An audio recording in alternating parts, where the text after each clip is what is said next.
Di sebuah markas melayang, Selwar memanggil pemimpin yang ada di depannya dengan sebutan ayah. Kemungkinan itu adalah markas dari kelompok Innocent Zero. Selwar meminta maaf atas keterlambatan kedatangannya, tapi karena hal itulah dia telah menemukan sesuatu yang penting. Sesuatu yang hilang telah Selwar temukan. Pemimpin yang disembunyikan wajahnya memaafkan keterlambatan Selwar. Dengan menemukan sesuatu yang hilang, keinginannya akan segera terpenuhi. Pemimpin tersebut menyuruh Selwar segera membawakan sesuatu yang hilang itu padanya. Sementara di sekolah Easton, berita tentang ketidakmampuan Mas memakai sihir telah menyebar. Lalu, semua Quenlang telah berhasil diambil Akademi Adler, membuat Mas dan teman-teman lebih dekat untuk menjadi visioner suci. Terlihat Mas dan Finn sedang sedikit lega karena berusaha meyakinkan beberapa siswa tentang kemampuan Mas. Mereka berteriak bahwa Mas bisa menggunakan sihir, tapi tetap saja masih ada yang percaya dan juga tidak tentang berita itu. Belum lama membahas hal itu, seorang siswa dengan muka mirip badut menghampiri Mas. Dia bertanya apakah Mas benar-benar tak bisa memakai sihir. Mas menjawab dia bisa memakai sihir. Finn juga ikut meyakinkan siswa tersebut. Finn lalu menyeret Mas untuk segera pergi. Namun, siswa badut malah mengatai mereka berdua bohong. Semua siswa sebenarnya tahu Mas memiliki rahasia yang besar. Dan untuk Finn, melindungi siswa non-magic juga akan membuatnya kena masalah. Kau sekarang mungkin seorang siswa, tapi perbuatanmu itu bisa membuatmu juga dikeluarkan. Kau sendiri tahu kan, mengakulah dia memang tak bisa memakai sihir. Kau tak harus ikut berbohong, Finn. Apa gunanya melindungi hama darah non-magic seperti dia? Ucap siswa mirip badut tersebut. Finn berteriak menyuruh siswa badut diam. Dia bebas memilih siapa saja temannya. Tiba-tiba siswa badut terjatuh di lantai mendengar teriakan Finn. Dia kaget. Setelah mengumpulkan keberanian berteriak di depan siswa lain, tahu-tahu malah berakhir tergeletak di lantai. Lalu seseorang datang. Ternyata dia adalah Lance. Lance lah yang mengundangkan sihir gravitasi pada siswa badut, bukan karena teriakan Finn. Siswa badut itu kesal apa yang sudah Lance lakukan padanya. Saat siswa badut ingin marah, darah malah keluar dari wajahnya. Kemudian, Irvin datang mendorong sebuah kursi roda berisikan manusia mumi. Mumi itu ternyata adalah Dot yang menjalani pengobatan. Karena semua luka ada di seluruh tubuh Dot, dari kaki sampai kepala. Maka dia diperban layaknya seorang mumi. 6 patah rusuk, tengkorak retak, retak sendi di seluruh tangan dan kaki, penyumbatan darah, dan berbagai luka di organ dalam. Mendengar itu, siswa badut lari kocar-kacir. Dia tak mau bernasib seperti Dot jika dekat-dekat dengan kelompok Mas. Di kamar asrama Adler nomor 302, yaitu milik Mas dan juga Finn, mereka mengadakan perayaan. Itu dilakukan karena Mas telah berhasil mendapatkan koin emas. Mereka sekarang lebih lega dan santai sampai pemilihan visioner suci selanjutnya diadakan. Namun bagi Lance, meski Mas berhasil, tapi ada masalah yang lebih menakutkan mengincar mereka, yaitu Innocent Zero. Finn tak mendengarkan teman-temannya, matanya fokus pada satu arah dari tadi. Ternyata dalam perayaan mereka, Abel dan Razor diundang. Mereka berdua duduk di seberang Finn. Melihat Abel berada di kamarnya dengan membawa boneka, tentu saja membuat Finn merasa sekarang bukanlah perayaan biasa. Mas menyinggung koin emas. Bagaimana kalau Abel kembali memberontak? Semua kekhawatiran Finn semakin menjadi-jadi ketika melihat Abel mengambil sesuatu di dalam jubah. Jangan-jangan tongkat sihir untuk menyerang mereka. Ternyata Abel mengeluarkan kartu remi untuk mereka mainkan bersama.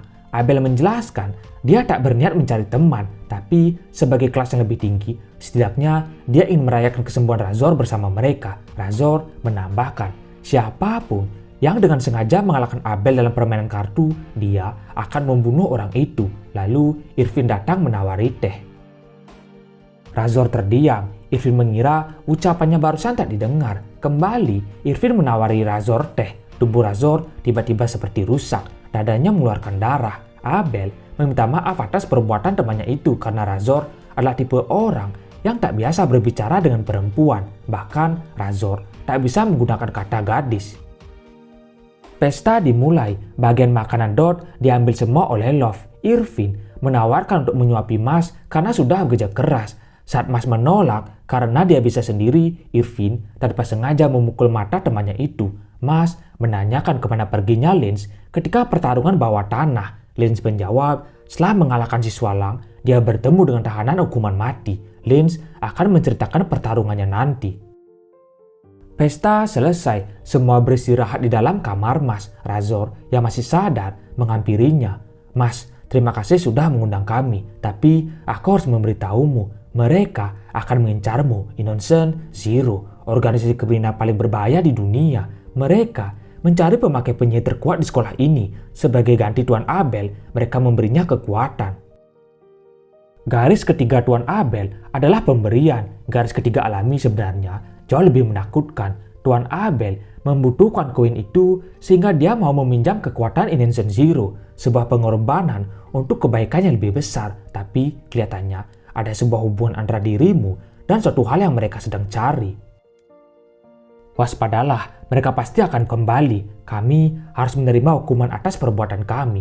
Itu hal yang layak kami terima setelah kalah dari mereka di sekitar kami. Tapi yang diinginkan oleh Tuan Abel hanyalah membuat sebuah dunia di mana orang baik seperti ibunya bisa hidup dalam damai. Aku tahu itu, tapi terima kasih sudah menghentikan dia.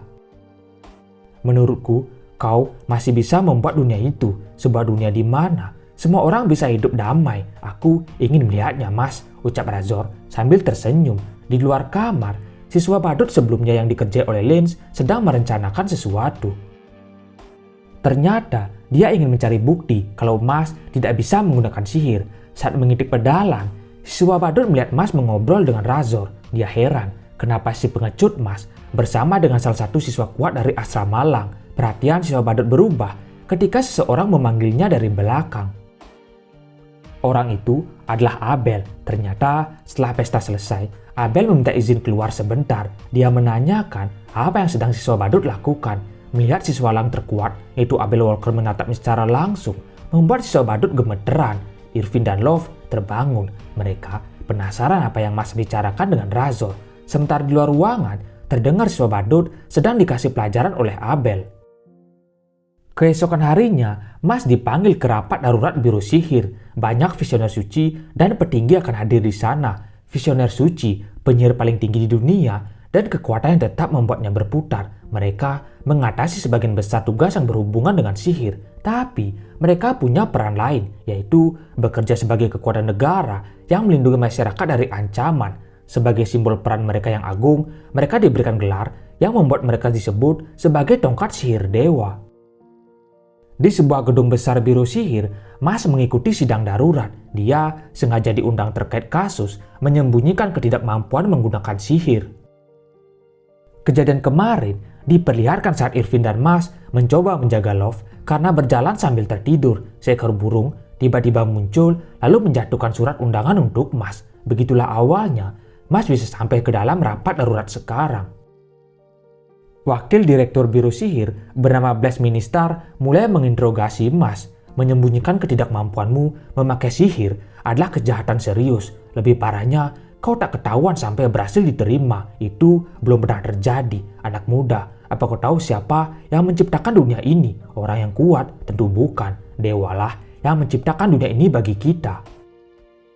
Sebagai makhluk ciptaannya, dunia ini adalah sebuah anugerah, sedangkan sihir adalah mukjizat yang diberikan dewa pada kita manusia. Tapi, sesuatu mengancam mukjizat indah ini. Sesuatu itu adalah kau. Apa kau paham, anak muda? Kau adalah kesalahan dalam sistem, dan kau harus dibereskan dengan segera. Sebelum kau mengganggu aturan lebih jauh lagi, ucap Blaise. Mas terdiam sejenak. Dia memikirkan sesuatu. Mas bertanya pada Blaise, bagaimana kalau keadaan tidak harus sempurna dalam setiap waktu? Blaise berteriak, ini bukanlah keputusan yang bisa diganggu, ini adalah sebuah keputusan mutlak. Lalu terdengar suara seseorang, di dunia ini tak ada yang namanya kepercayaan diri mutlak. Pada akhirnya, yang terpenting adalah kesuksesan. Yang kau butuhkan bukanlah kepercayaan diri, tapi keyakinan pada dirimu. Kau punya potensi untuk menjadi pria sejati, kata Rio Grants. Rio adalah kapten pasukan keamanan sihir The Lycan. Blaise bertanya apa yang Tuan Visioner sedang lakukan di kantornya. Itu bukanlah hal yang penting sekarang. Rio memanggil kepala jamur. Kau tahu kepala jamur, kita semua hidup dengan aturan. Aturan yang disetujui mayoritas pastinya. Jadi, jika kita mencoba memenuhi semua orang, kita tak akan pernah mencapai kestabilan. Apa yang kau lakukan saat kau bukan termasuk mayoritas? Itu mudah. Kau harus membuat mayoritas berada ke sisimu. Walau begitu, kau tak perlu benar. Yang terpenting adalah siapa yang berbicara. Ucap Rio. Dia melemparkan sesuatu ke hadapan Mas. Itu adalah sebuah lilin. Rio menyuruh Mas menyalakan lilin tersebut tanpa menyentuhnya. Sihir adalah segalanya di dunia mereka. Jadi Mas harus menunjukkan pada biru sihir mukjizat yang lebih kuat daripada sihir itu sendiri. Rio penasaran apakah Mas benar-benar seorang pria sejati. Dia memaksa Mas membuktikan semua itu. Blaise merenung. Dia tahu bagaimana cara kepala jamur bisa menyalakan lilin tanpa menyentuh. Padahal tak bisa memakai sihir. Permintaan yang mustahil. Mas lalu mengeluarkan tongkat sihir. Blaise dibuat bingung. Apa fungsi tongkat sihir bagi orang yang tak bisa memakai sihir? Rio kemungkinan memberikan tugas mustahil agar Mas menyerah. Mas kemudian berjongkok di dekat lilin. Dia memutar-mutar tongkat sihirnya. Mas menggosokkan tongkatnya ke lantai dengan sangat cepat. Meski lantai terbuat dari marmer, tapi karena gesekan benar-benar cepat, Mas berhasil menciptakan putaran api dari efek gesekan. Berkat sesuatu yang dia lakukan barusan, Mas berhasil menghidupkan lilin tanpa menyentuhnya. Aku paham, aku akan mengubah pandangan dunia ini.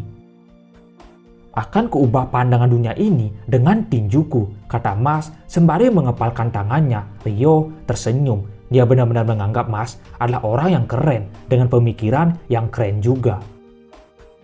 Sementara di luar, para anggota Visioner Suci sudah datang. Mereka penasaran dengan siswa tanpa sihir. Apa harus disingkirkan? Dia ada di ruang sidang itu. Memangnya mereka itu tanya siapa? Aku benci penerjaan ini. Berhentilah mengeluh. Apa yang sebenarnya Walbert pikirkan? Kita ada demi mempertahankan keteraturan. Tak ada pengecualian. Begitulah percakapan dari 6 anggota Visioner Suci yang datang ke sidang untuk menemui Mas.